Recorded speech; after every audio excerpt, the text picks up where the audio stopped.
전능하신 아버지 하나님, 천지의 창조주를 믿습니다. 나는 그의 유일하신 아들, 우리 주 예수 그리스도를 믿습니다. 그는 성령으로 잉태되어 동정녀 마리아에게서 나시고 본디오 빌라도에게 고난을 받아 십자가에 못 박혀 죽으시고 장사된 지 사흘 만에 죽은 자 가운데서 다시 살아나셨으며 하늘에 오르시어 전능하신 아버지 하나님 우편에 앉아 계시다가 거기로부터 살아있는 자와 죽은 자를 심판하러 오십니다. 나는 성령을 믿으며 거룩한 공교회와 성도의 교제와 죄를 용서받는 것과 몸의 부활과 영생을 믿습니다. 사랑의 나눔 있는 곳에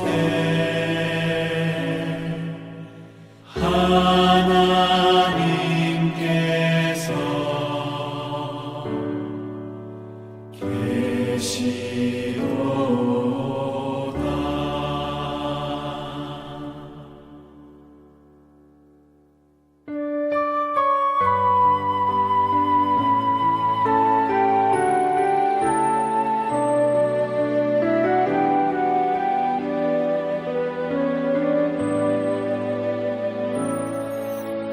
사랑의 나눔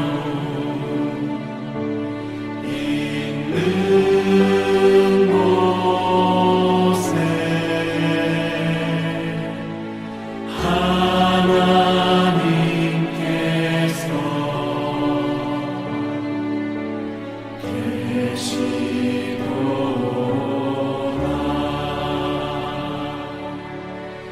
사랑의 나눔 있는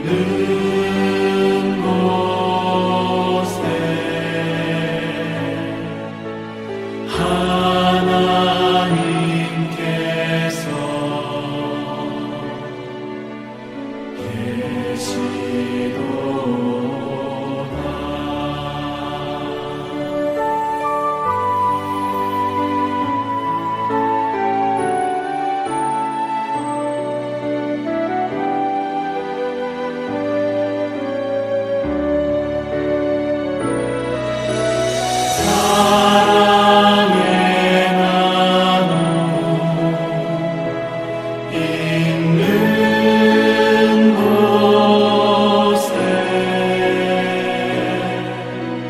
하나님께서 사랑의 나눔 있는 곳에 하나님께서 계시도다.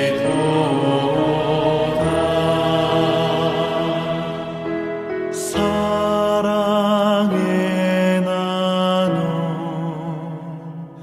있는 곳에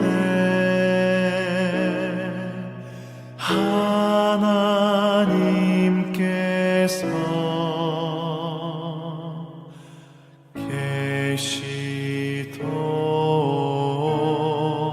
계시도다. 제4장 믿는 무리가 한 마음과 한 뜻이 되어 모든 물건을 서로 통용하고 자기 재물을 조금이라도 자기 것이라 하는 이가 하나도 없더라. 사도들이 큰 권능으로 주 예수의 부활을 증언하니 무리가 큰 은혜를 받아 그 중에 가난한 사람이 없으니 이는 밭과 집 있는 자는 팔아 그 판 것의 값을 가져다가 사도들의 발 앞에 두니 그들이 각 사람의 필요를 따라 나누어 줍니다. 구브로에서 난 레위족 사람이 있으니 이름은 요셉이라. 사도들이 일컬어 바나바라 하니 번역하면 위로의 아들이라. 그가 밭이 있음에 팔아 그 값을 가지고 사도들의 발 앞에 두니라. 오늘 본문 사도행전 4장 32절에서 37절 말씀은 참으로 가치 있는 본문입니다. 성경의 어느 본문도 마찬가지지만 예수 그리스도를 믿는 우리 모두에게 큰 도전이 되는 본문이기도 합니다. 그것은 왜일까요? 그렇게 많은 무리들이 어떻게 한 마음 한 뜻이 될 수 있을까요? 그것은 기도가 아니면 불가능할 것입니다. 오늘 본문 34절에는 가난한 자가 없다고 기록되어 있습니다. 어떻게 이렇게 가능할까요? 각 사람의 필요에 따라 나누어 줌이 있었습니다. 모든 사람들에게 동등하게 나누어 주는 것이 아니라고 했지요. 어떤 가정은 더 필요하고 또 어떤 가정은 덜 필요했다는 것을 인정하고 그 각 가정의 필요에 따라 나누어 줌이 이루어졌다는 것이지요. 이것은 지금까지 지속되었나요? 아니지요. 사도행전의 기록 시기를 보면 초대 교회, 즉 30년 동안에 성령의 역사하심이 성령의 충만하심으로 인하여서 이런 역사가 일어났다는 사실입니다. 하나님 나라, 나눔이 있고 정의와 공의가 이루어지는 것, 그런데 이 땅 가운데서도 분명히 이루어진 때가 있었다고 행전의 저자는 이렇게 기록합니다. 그는 역사가 여기에 모든 자료를 합하여 역사적 사실을 기준하여 기록하였습니다. 누가복음에서 사도행전, 바로 이것은 무엇을 말합니까? 말씀의 성취로 오신 예수 그리스도, 그분은 말씀을 이루셨습니다. 그리고 이 땅 가운데서 행하신 성령의 역사로 인하여서 많은 사람들이 감동을 받고 어떻게 살았는지 기록되어 있는 책이기도 합니다. 사도행전 4장, 분명히 가난한 공동체 구성원들에게 각 필요에 따라 나누어짐이 이루어졌다고 기록되어 있습니다. 한량없는 자비와 너그러움이 행해졌던 것이지요. 우리는 바로 이 본문이 구약 성경이 말하는 정의를 다룰 때 핵심 본문이었다는 것을 알아야 하겠습니다. 신명기 15장 말씀입니다. 하나님은 거룩한 백성이 스스로 본분을 지켜서 주님의 뜻을 쫓으면 영구적인 빈곤이 공동체 안에서 사라질 것이라고 선언하셨습니다. 신명기 15장 5절입니다. 너희 중에 가난한 자가 없으리라. 아멘. 이 구절은 구약 성경에 기록된 사회 정의 규정의 정점으로 약자들을 향한 하나님의 사랑과 빈곤한 형편을 헤아리는데 반드시 제거하고 싶어 하시는 하나님의 열정을 단적으로 보여주는 곳입니다. 사도행전 4장 34절은 바로 신명기 15장 4절에서 5절을 동원한다는 것이죠. 성령님이 역사하시는 공동체의 그 초기 모습을 그리면서 누가는 신명기 15장 4절에서 5절 말씀을 거의 원문 그대로 끌어다가 설명하기로 작정했다는 것입니다. 신명기에서 하나님은 가난한 이들이 스스로 일어날 수 있을 때까지 손을 활짝 펴서 필요한 만큼 채워주라고 말씀하십니다. 여러분, 이 말씀이 여러분을 부담스럽게 하십니까? 아니면 여러분의 마음 가운데 이 말씀으로 인하여서 콩당콩당 여러분의 심장을 두드립니까? 물질 만능주의, 포스트모더니즘이라고 하는 지금 이 시대 너무나 개인주의가 발달되었지요. 사회뿐입니까? 교회는 어떻습니까? 내 가족, 나의 일들, 우리는 너무나 잘 챙깁니다. 그것이 나쁘다는 것이 아니지요. 그러나 하나님이 말씀하시는 하나님의 나라, 그 나라가 이 땅 가운데 성취될 때 그것은 바로 가진 자들의 나눔이 필요하다는 것입니다. 그래서 어쩌면 있는 자들은 이 누가복음을 그렇게 달갑지 않게 여길 수도 있겠지요. 그러나 없는 자들은 이 누가복음의 말씀을 통하여서 하나님 나라를 그리워하고 하나님 나라를 소망하며 하나님 나라를 참으로 기다렸을 것이라고 여겨집니다.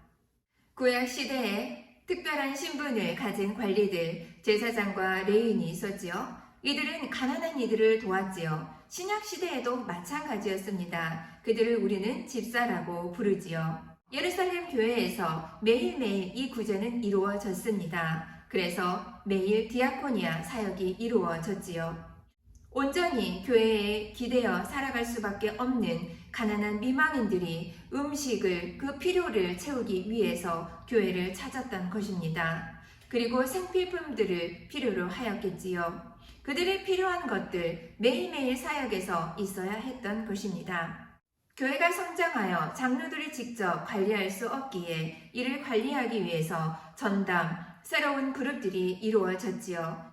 그들을 바로 사도 바울은 집사라고 일컫습니다. 헬라어 디아코니아 무슨 뜻을 가지고 있습니까? 실질적인 어려움을 겪고 있는 이들을 돕는 겸손한 섬김, 의미를 가지고 있지요. 이것이 바로 디아코니아입니다. 집사들의 사역은 초대교회 공동체에서 중요한 영역으로 자리매김하게 되었습니다. 그래서 어떻게 되었습니까? 자기의 소유를 팔아서 사도들의 발 앞에 놓았고 각자의 필요에 따라서 사도들은 나누어 주었습니다. 이 아름다운 광경을 보고 사도행전 4장 33절은 이렇게 기록합니다. 무리들이 큰 은혜를 받았다라고 합니다. 은혜는 거저 받을 수 있는 것이 아닙니다. 성령 충만한 자들이 하나님의 뜻을 알고 그 하나님의 뜻을 이루기 위하여서 이 땅 가운데 하나님의 나라를 펼쳤습니다. 그래서 무리들은 큰 은혜를 받을 수밖에 없었습니다. 큰 은혜를 받은 자들이 어떻게 되었을까요? 당연히 디아코니아 그 무리에 속하게 되었을 것입니다. 그 소문은 그치지 않았을 것입니다. 1세기 그 사회는 어떠했습니까? 가진 자와 빈곤한 자, 이 시대처럼 빈부의 격차는 참으로 컸을 것입니다. 바로 그 시기에 물건을 서로 통용하는 이런 아름다운 교회 사역이 있었다는 사실이지요. 우리는 사도행전 5장 아나니아와 삽비라 이야기를 알고 있습니다. 결과적으로 이들도 밭을 팔아 사도들의 발 앞에 놓았습니다. 아나니아 삽비라 사건은 초대교회 성도들에게 경종을 울리는 사건으로 일컬어지지요. 그것은 왜입니까? 성령 하나님의 역사 앞에 이들은 거짓을 행했기 때문입니다. 아나니아와 삽비라가 굳이 밭을 팔아서 사도들을 발 앞에 놓아야 했습니까? 그렇지 않아도 되었겠지요. 그들은 하나님 앞에 정직과 성실로 나아간 것이 아니라 사람들 앞에 칭찬받고 싶어 했다는 것입니다. 오늘 본문 4장 32절에서 37절 내용 우리는 대조하여 볼 수 있습니다. 아나니아와 삽비라는 거짓을 행했습니다. 그 거짓된 마음이 드러나게 되었습니다. 그러나 사도행전 4장 32절에서 37절 서로가 통용하고 나눌 수 있었던 것은 성령의 충만함으로 성령의 역사하심으로 하나님의 나라가 이 땅 가운데 펼쳐진 아름다운 일입니다. 사도행전 4장 32절에서 37절과 대조하여 사도행전 5장 아나니아와 삽비라 사건을 대조하여 보면 우리는 알 수 있습니다.